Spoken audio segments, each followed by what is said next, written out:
for it. Hey everybody, welcome to Off the Cuff. This is T and me. I'm Carol, that's Tanya.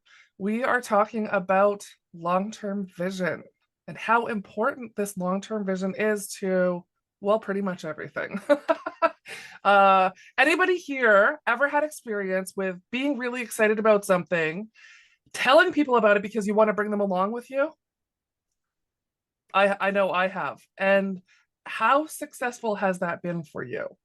Because it hasn't really been, I mean, there's levels of success, I suppose, but people haven't like rushed to join me. It's been I'm just gonna kind of check it out and take my time and do what I've always done, is kind of the message that seems to happen. So what's the difference between actually dragging people with you and letting them make their decision to join you? Tanya, what do you have to say about that? Well, you know what? I think that I've learned that wanting it more for someone than they want it for themselves is a huge monumental waste of time, because begging, pleading, push, pull, drag, it certainly has been come to my attention. Same thing. I tend to get really excited, that get invested, get really big about it, tell the world about it. And then it fizzles out because I don't garner the support that I think that I need in order to move forward. And when people, think I'm crazy, or she's all up to that again, or I get dismissed or discounted in some way. There's that woo woo. Ooh. And it diminishes how I start to feel about it. So that initial feeling, that gratitude and the greatness and the spark of energy, this is relatable right now in my life, right? So what happened at the beginning when I was like, yeah, this is amazing. I'm so excited. This is it. This is the thing. Well, the problem is that there are many things in a life, right? It's not just one thing. But that thing about coming to the next thing, and the excitement that I had at the beginning seems to fizzle out near the middle. So I'm in the middle of, what is that about me that's creating that outcome? Yeah. And so, we were just chatting about this. So tell me about what's going on for you and how that's changed for you, or it feels like it's changed for you in this circumstance. Definitely, definitely. Well, as we both have been lifelong learners, Tanya and I have done a lot. I call myself a bit of a workshop junkie. I I love learning. I love learning about things, and I love learning about me. I love learning about what makes this tick. And so, like Tanya, I get really excited, fully invested. I'm like, oh my God, how could everybody not come with me? And then I also lose steam, so totally relatable. It sucks. And so where does that come from? Well, what I've been learning is that I need to just live by example. And either people come or they don't. I mean, I think that's really what it boils down to. I can't expect anybody, like, drop the expectations, live my life, know why I'm doing it, know what the purpose is in doing it. And I guess the biggest picture for me is, what is that a long-term vision? What's that goal? What am I working towards? And I think that when I lose steam in the past, it's because I haven't been really clear about whatever that long-term goal is, or whatever that goal is, what that picture looks like. And yeah, my picture generally does include people coming with me, but it doesn't include me dragging them. So what I've been noticing with myself is, for about 2.5 years, 2 years, something, what, I think a year now, I don't know. It's been a couple years where I've been doing a really deep dive into my stuff, my own stuff, really getting into healing some of my past stuff, identifying triggers, and being able to kind of remove those triggers as I've been going. And I've gotten books, and I've watched people on videos, and I've invited my partner, I've invited my dad, I've invited other people to join me. And I keep getting this, nope, nope, nope. It's been a stop all the way through. But in this last like 6 months, something's really shifted. And it's been, I think, because I'm getting more clear about what that big picture is, what my dreams are, what are my deepest desires. Those pictures are becoming crystal clear for me. And the more clear those become, my actions, my words, my thoughts, everything is kind of following. Also, what's happening is I'm letting go of that charge of trying to bring people with me. And all of a sudden they're like, hey, what are you up to? What are you what's going on over here? Because I'd like to check that out. So I continue to do what I'm doing towards my goals, but including other people in that vision. And so for Jeff, my partner and I, we've actually together spent a lot of time looking at what that long-term vision looks like as a couple. And as soon as we started to shift towards what that looks like together, all of a sudden that push-pull or drag sale was over. Hmm. He was invested, and I'm catching him doing things like meditating. I'm catching him doing things like listening to Joe Dispenza. Joe has actually been a really pivotal person in both in Jeff's life and in my dad's life. There's something about what they're saying, maybe not as much with my dad, but more so with Jeff. Hmm. It's amazing. It just takes the right layer of words combined with that long-term vision. This is what I'm seeing. What do you have to say about that? So, it's interesting because long-term vision, like I developed a long-term vision back when I did a wall in 2005. Yeah. And since that point in time, been working towards whatever that looks like, not knowing the how. And I think quite often I get really discombobulated in the how, the trying to figure out the minute details in order to make the how happen, in order for that long-term vision to come into actualization. What I've come to understand is that the how is actually not my business, that I need to get out of the way of the how to do it and prepare for it to come, right? Prepare myself. So while taking some steps in that general direction. absolutely. Well, and Yeah. the thing that stands out the most is get your driving needs met constructively and handle cut wood and carry water, like do the everyday things. And I can see where now 20 years has passed by, or nearly 20 years. And I'm like, wow, that's amazing that even though I didn't necessarily intend or stay on track or was completely dedicated that whole time, actually things came into my experience at any given time in order to help me along the road towards the long-term vision, as you speak of, right? Yeah.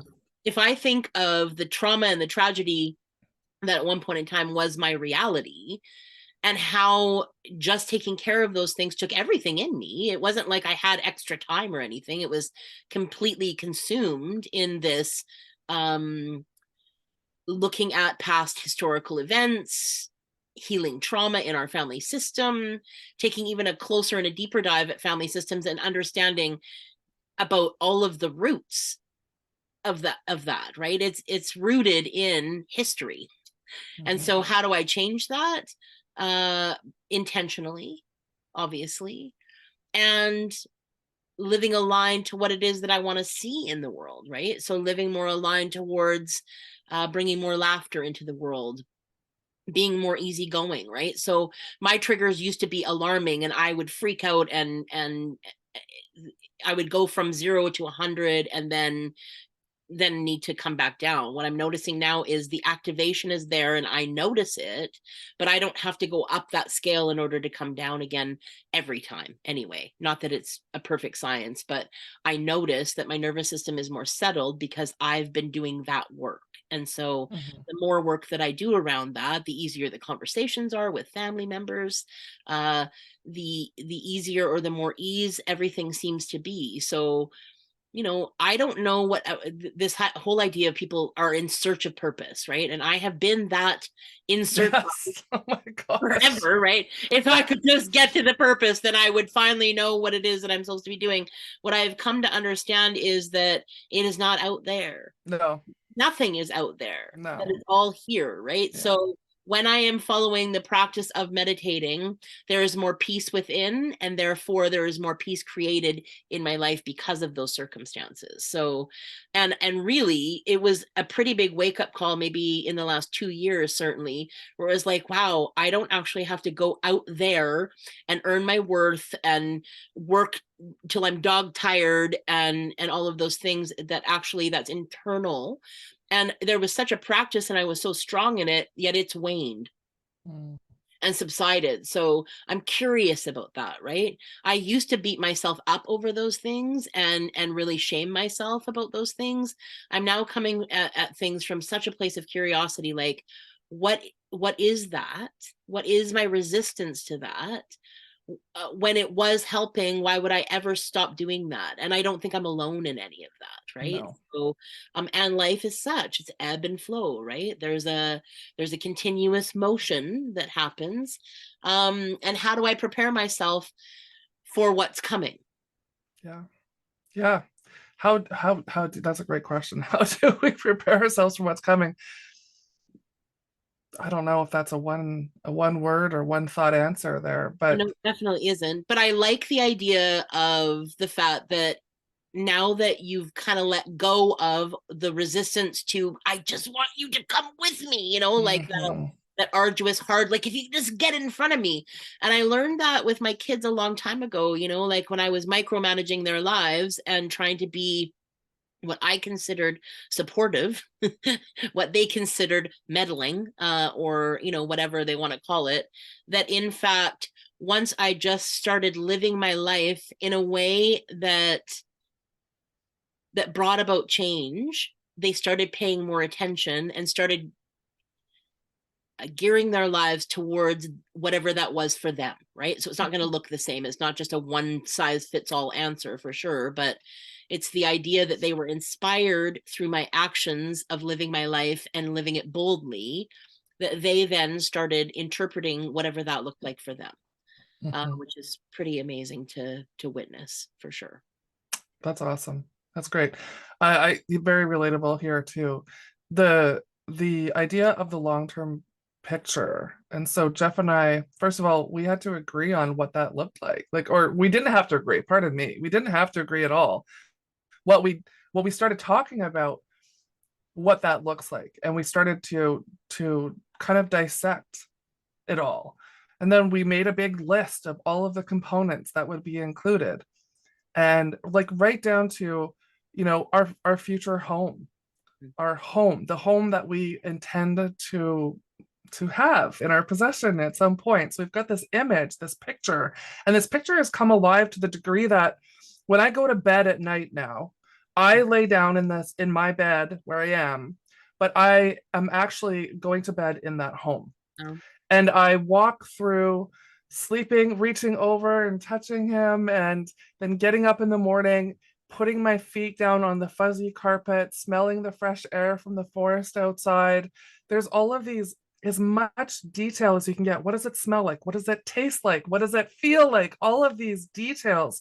And the more crystal clear we become about these, I feel like the more possible it is for this to come into my experience. So what we did was we recorded our voices actually talking about it, and we listened to ourselves doing that, and we are continuing to add to this list of what our future goals are. What does this look like? What does it feel like?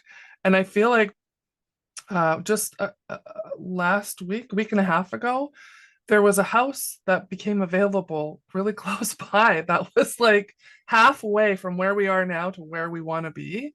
And I was like, okay, see, it's already working, and it didn't take very long at all. Like, it's incredible. So, I mean, that's so fascinating, right? This idea of co-creation. It's talked about all over the place, Yeah. right? How do we co-create with life? And I think my resistance has been that I didn't feel deserving of it, and that I had to earn a certain place in the world in order to then manifest that stuff. What I'm coming to understand is it's really easy, and then that scares me, and then I back, Yeah.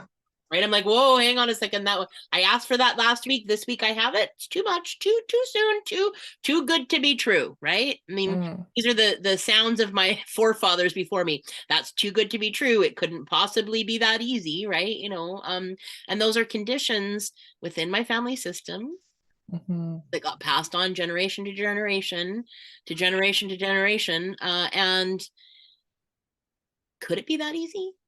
It can. It actually can be that easy.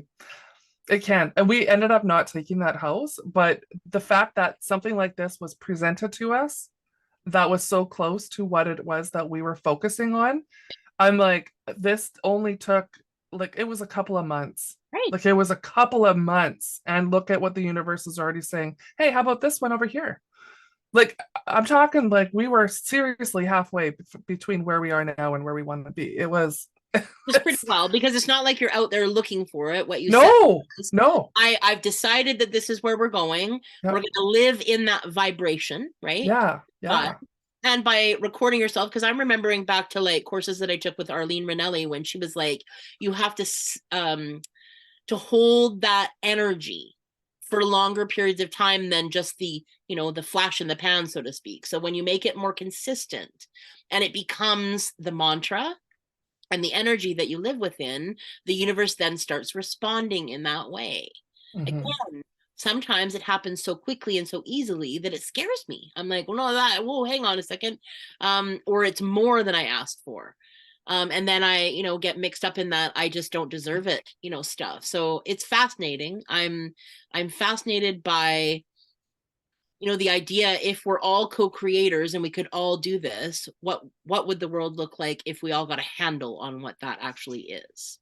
Right. It reminds me of, do you remember I used to have a business on Scott Road in Surrey, and my a business partner and I, we had this business and we had left. It had been years since we had left the business, but our sign was still up on the road.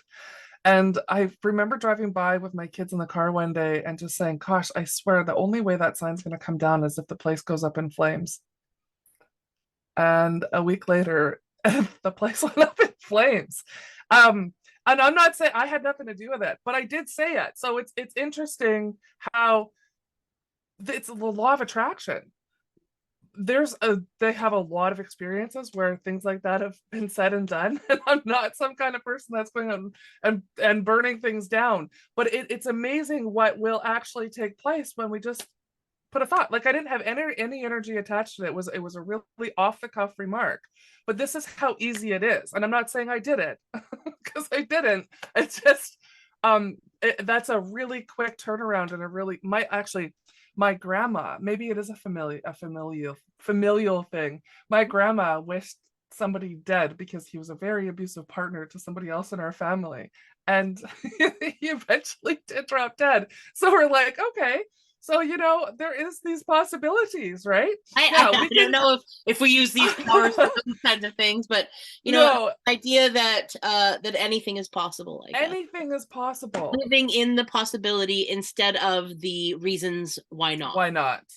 And we get so caught up in these reasons why not. We get tied up in our self-worth. We get tied up in it's got to be hard. It's hard work. How many people learn that if you want to earn something, it's going to be hard? You got to work hard to get there. Well, I think that's a bunch of hogwash. You don't have to work hard. You can choose to work hard, but that's not the only path to get what you want. It isn't. Well, and how about the thought of if you want it done, you got to do it yourself, right? Like all of these conditioned thoughts and actions Oh that follow gosh. one another, right? So, and we become, I was on the phone the other day and this woman says, I've been asked to say to you, what ceiling do you need to break through now? And I absolutely broke down in tears, because that image is very important for me, because I've been bumping up against other people's limitations of me and what I'm capable of, because I believed them, Mm. because I was outsourcing this, like my value and my worth was outsourced. And as long as someone else couldn't see my worth or my value, then I couldn't see it for myself. What I'm coming to understand is that those limitations were actually someone else's ideas or limitations of themselves that were projected onto me, that I then accepted and carried around with me like they were mine. And coming to Mm. understand that my value is inherent. We all have inherent value, right? And my worth is way beyond what other people can see, those in the limitations of those things, and that I don't need to outsource that stuff. It's here, that I get to choose that from inside. It's not something I need someone to say, oh, it's okay, you can have that now, or it's okay, you've earned, whatever that is. And Mhm.